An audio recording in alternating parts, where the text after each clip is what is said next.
අයිබෝවන් දිනක් මම විවාහ උත්සවයකට සහභාගී වෙන්න ගියාම දැක්කා මම යන්තම් දන්න හඳුනන විදුහල්පතිතුමෙකුත් එම විවාහ උත්සවයට පැමිණ සිටිනවා.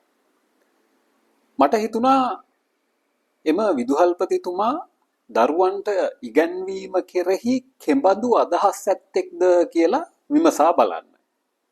ඉතින් අවස්ථාවක් ලද විටක මම එතුමා කිට්ටුවට ගිහිල්ලා පොඩ්ඩක් කතා බහක යෙදිලා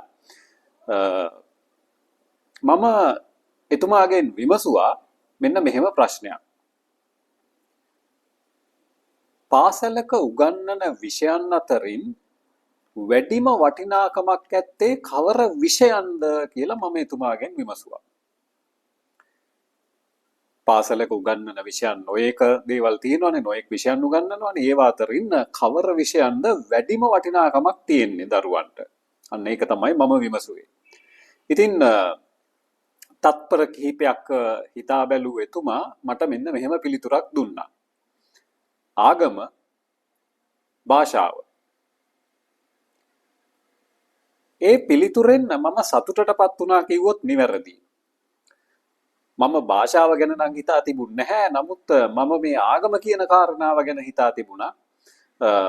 මගේ අදහස උනේත් මෙන්න මේ වාගේ විෂයන්, විශේෂයෙන්ම පුද්ගලිකව මම හිතා හිටිය ආගම පිළිබඳව කියලා මම කිව්වා. ඉතින් මේ විෂය ගත්තොත් එහෙම මම දකින්නේ හරියට අර පොළොවේ ගස් පිහිටලා තියෙනවා වාගේ, එහෙම නැත්නම් අර ගසක් වැවෙන්න පොළව පසුබිමක් සකස් කරනවා වාගේ පුද්ගලයෙකුගේ සාර්ථක ජීවිතයක් කෙරෙහි ආගම කියන එක යම් ශක්තිමත් පසුබිමක් ඇති කරලනවාය කියන කාරණාව. ඒ මත පිහිටලා තමයි, ඒ අදහසින් තමයි මම හිතාගෙන ඉන්නේ මේ ආගම කියන කාරණාව වැදගත් කියලා දරුවෙකුගේ මතු අනාගත දියුණුව උදෙසා. ඉතින් විදුහල්පතිතුමා භාෂාවත් ගැන හැර දැක්වුවා. ඇත්තටම මම පසුව කල්පනා කරලා බලනකොට මට හිතුණා ඒකත් ඇත්තටම නිවැරදිනේ.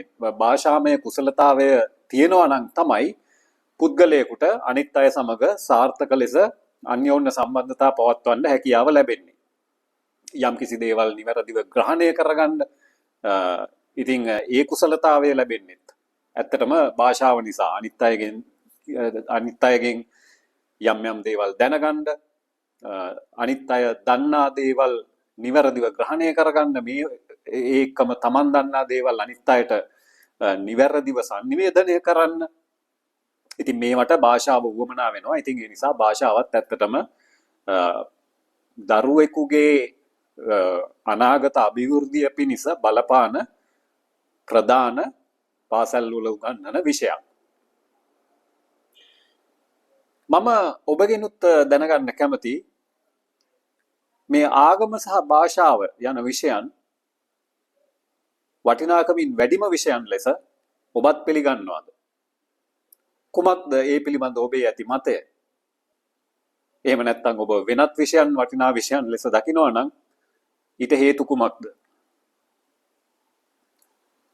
ඒ පිළිබඳ මටත් දන්වන්න. ස්තුතියි.